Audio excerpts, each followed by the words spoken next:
Well, hello and welcome to Drawing with Jim.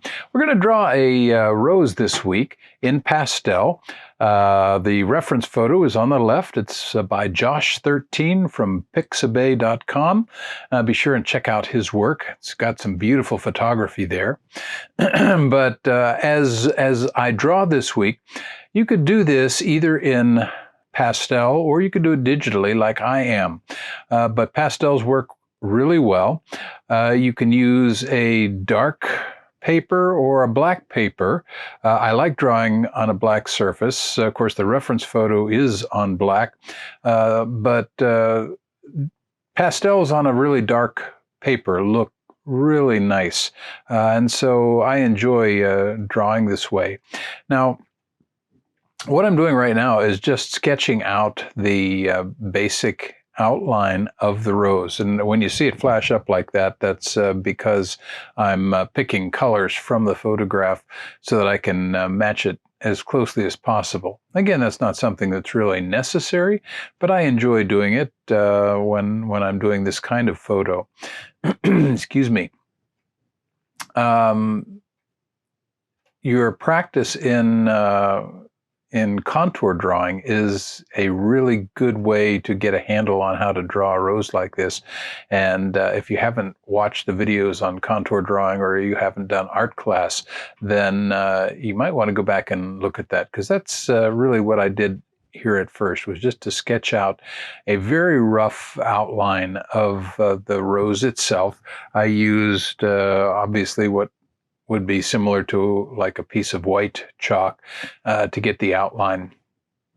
But now I'm slowly beginning to fill in each of the petals. And right now, of course, I'm working on the stem. But the thing I want you to keep in mind as I do a drawing like this, particularly a rose, is I always work from back to front. In other words, I draw whatever elements of the picture are in back first. And so that's what I'm doing right now. These are the, I don't know exactly what you call them, but they're the kind of green things that cover up the rose petals before it opens up. And now, working digitally, what I do is every one of these petals that I work on, I'm going to do on a separate layer. And again, if you haven't done digital work, you can add layers to a drawing, much like a transparency or laying a piece of clear plastic one on top of another. And so what that lets me do is work on just one element of the drawing without worrying about messing up or damaging another part of it. If you're working with pastel, obviously that's not going to work. And you always want to be careful as you draw to shield the picture from your hand, because if you get chalk on your hand, it's really easy to spread it, especially with a black background like this, because it will show up quite easily. One of the things that I'll do as you watch each of these petals, I'll come in with a base color, which is what I'm doing there, kind of a dark, almost maroon. And then I'm putting highlights in on top of it. Now, as we progress through, you'll see that the base color changes from petal to petal, depending on how bright or how dark that petal is. This one is kind of in the back. And so I started with a darker base color and added more highlights in. You'll see with some of the later ones that I'll do it exactly the opposite. I'll come in with a base color that's brighter, and then I'll still add highlights, but I'll add the darks as well. Here's another part. This is, again, in shadow. And now I'm coming and drawing that big petal right there near the top. And again, I've come in with a fairly strong base color on that one.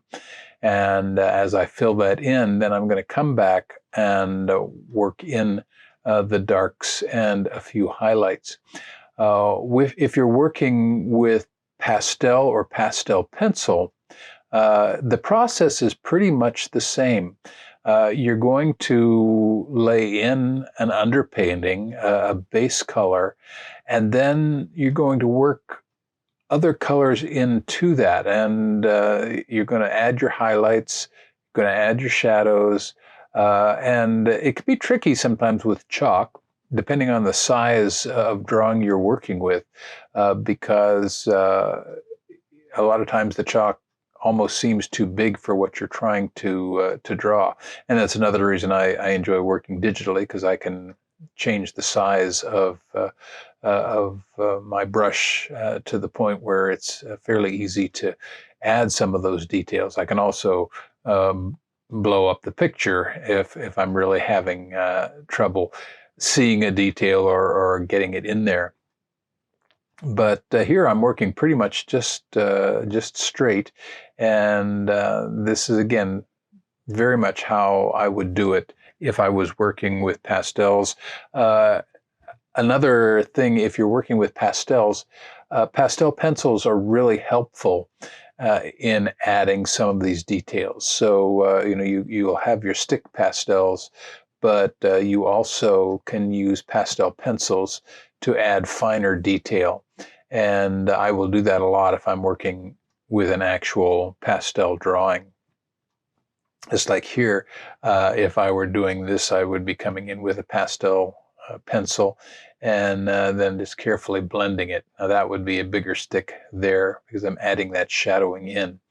But the process of drawing each individual petal just it's kind of painstaking and it's kind of slow, but if you're looking for a realistic detail, then that's how you're going to want to do it. You're going to come in with those base layers and do your underpainting, and then add in the details, just like I'm doing here. Add in the highlights. One of the nice things also sometimes with working on a black background like this is, depending on what I'm trying to draw, I can use the actual background as part of my shading, and that's very true, especially with a paper background. One of the problems with doing it digitally is if you are working with a dark background and you use the background for your for some of the darks and the shades in the picture.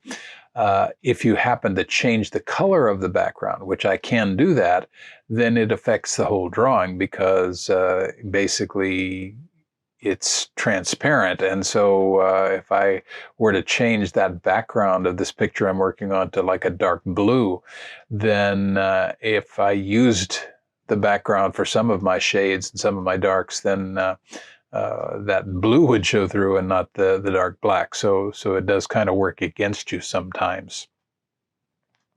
But drawing roses is a really good practice for both working in pastels and just getting a feel for contour drawing and drawing what you see. Even if you're not that much into drawing flowers, because of the different patterns and the different shapes that you see in a rose, it's just a great exercise in getting a feel for looking at shapes and just drawing the shape and not worrying too much about figuring out exactly what you're drawing. I'm getting close to wrapping this one up, adding the last petal in. And as I was drawing this, I decided that black background is just kind of stark and empty. So I decided to combine it with another favorite subject of mine, and that is space pictures. So what I did is I shrunk it down a little bit. Then I added in a stamp of the moon. You can see the moon up there. And I'm experimenting with some different brush star brushes. I have quite a few different ones that I use, but decided let's try to get a little bit of a nebula feel, almost a Milky Way feel in. I'm drawing on a layer underneath the rose, and that's why you see that.